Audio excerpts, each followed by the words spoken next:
चलिए आज जरा समय में पीछे चलते हैं, करीब 400 साल। एक ऐसा दौर जहां दो कमाल के कवि रसखान और देव अपने शब्दों से जैसे जादू बुन रहे थे। आज हम उनकी नजरों से ये समझने की कोशिश करेंगे कि दिव्य प्रेम आखिर होता कैसा है। और इस सफर की शुरुआत करते हैं रसखान की एक जबरदस्त इच्छा से। एक ऐसी इच्छा जो समझिए इस पूरे विषय का सार एक ही पल में हमारे सामने लाके रख देती है। ये वो भक्ति है जिसमें कोई शर्त नहीं है, कोई मांग नहीं, सिर्फ और सिर्फ समर्पण है। तो सवाल उठता है, आखिर ये कवि थे कौन और वो कैसा जमाना था, क्या माहौल था जिसने उन्हें ऐसी गहरी भक्ति से भरी कविताएं लिखने की प्रेरणा दी। देखिए, रसखान और देव दोनों ही 17वीं सदी के उस दौर से आते हैं जिसे हम भक्ति आंदोलन कहते हैं। मतलब एक ऐसा समय जब पूरे भारत में ईश्वर के लिए प्रेम और भक्ति की एक लहर सी चल रही थी। और अपनी इन गहरी भावनाओं को आवाज देने के लिए उन्होंने चुना कृष्ण की धरती की भाषा, वो मीठी बोली ब्रज भाषा। अच्छा, अब यहाँ से कहानी और भी दिलचस्प हो जाती है। बात यह है कि रसखान को ना स्वर्ग चाहिए था, ना मोक्ष की कोई इच्छा थी। उनकी तो बस एक ही जिद थी कि बस किसी भी तरह कृष्ण के पास रहना है, उनके एकदम करीब। जरा उनकी ये 4 इच्छाएं देखें। अगर इंसान बनूं तो ब्रज के ग्वालों के बीच रहूं, अगर पशु बनूं तो नंद बाबा की उन गायों में से एक जिन्हें खुद कृष्ण चराने ले जाते हों, पत्थर बनूं तो उसी गोवर्धन पर्वत का जिसे कृष्ण ने अपनी छोटी उंगली पर उठा लिया था, और अगर पक्षी बनूं तो बसेरा उसी कदम की डाल पर हो जहां बैठकर कृष्ण अपनी बंसी बजाते थे। मतलब हर इच्छा, हर जन्म में केंद्र में सिर्फ एक ही चीज है, कृष्ण का साथ।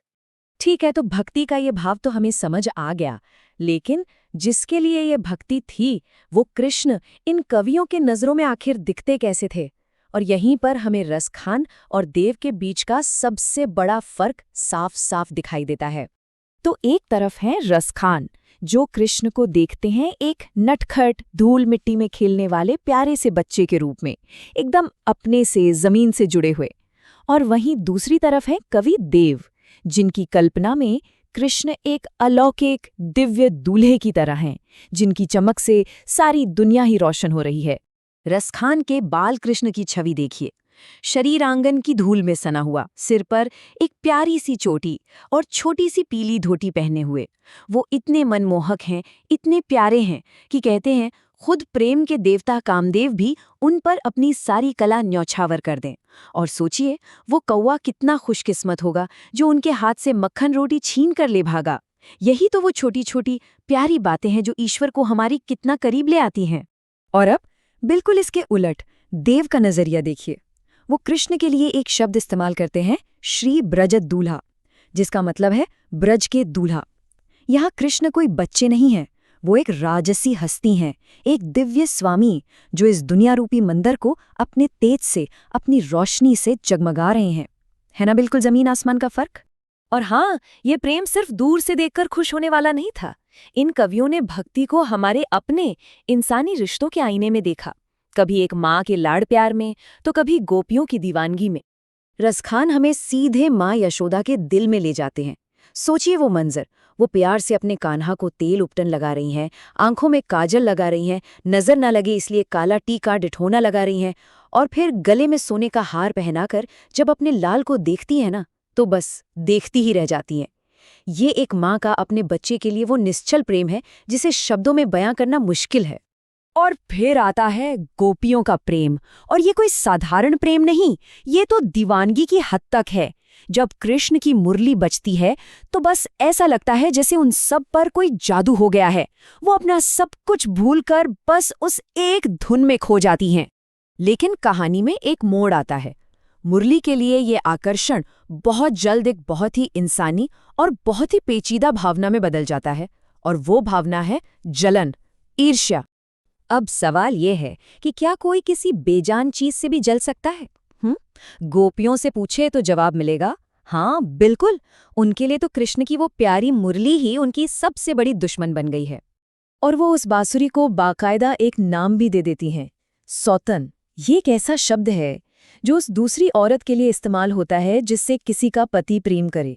जरा सोचिए, जलन की इंतहा क्या होगी कि उन्होंने एक बांसुरी को अपनी जीती जागती सौतन, अपनी प्रतिद्वंदी मान लिया। और उनकी शिकायतें भी एक तरह से जायज़ लगती हैं। वो कहती हैं कि ये मुरली, ये तो दिन रात कृष्ण के साथ ही रहती है। इसने तो कृष्ण को पूरी तरह से अपने काबू में कर लिया है, अपने वश में कर लिया है। जो दर्द, जो जलन किसी इंसान से होती है, वही उन्हें इस बेजान बांसुरी से हो रही है। अब उन्हें लगने लगा है कि इस ब्रज में उनके लिए कोई जगह ही नहीं बची। और फिर देखिए उनकी जिद की पराकाष्ठा। एक गोपी कहती है, ठीक है, मैं तुम्हारे लिए मोरपंख का मुकुट भी पहन लूंगी, तुम्हारे कहे सारे स्वांग भी करूंगी, लेकिन एक बात साफ है, जिस मुरली को मुरलीधर ने अपने होठों से लगाया है, उसे मैं अपने होठों से तो हरगिज नहीं लगाऊंगी। ये प्रेम में अधिकार जताने की एक अद्भुत मिसाल है ना? तो ये थी रसखान की दुनिया, जहाँ इंसानी रिश्ते, इंसानी भावनाएं भक्ति का आधार बनती हैं।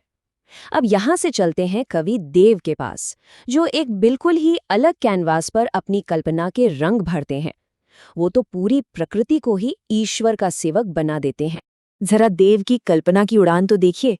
वो वसंत ऋतु को सिर्फ एक मौसम नहीं मानते, वो उसे प्रेम के देवता, कामदेव का नवजात बेटा, एक नन्हा राजकुमार मान लेते हैं। और जैसे ही ये राजकुमार पैदा होता है, पूरी की पूरी प्रकृति उसकी सेवा में, उसकी देखभाल में लग जाती है। अब देखिए ये दुनिया कैसी है। यहाँ पेड़ों की डालियां उस राजकुमार का पालना बन जाती हैं और नए नए कोमल पत्ते उसका नरम बिस्तर।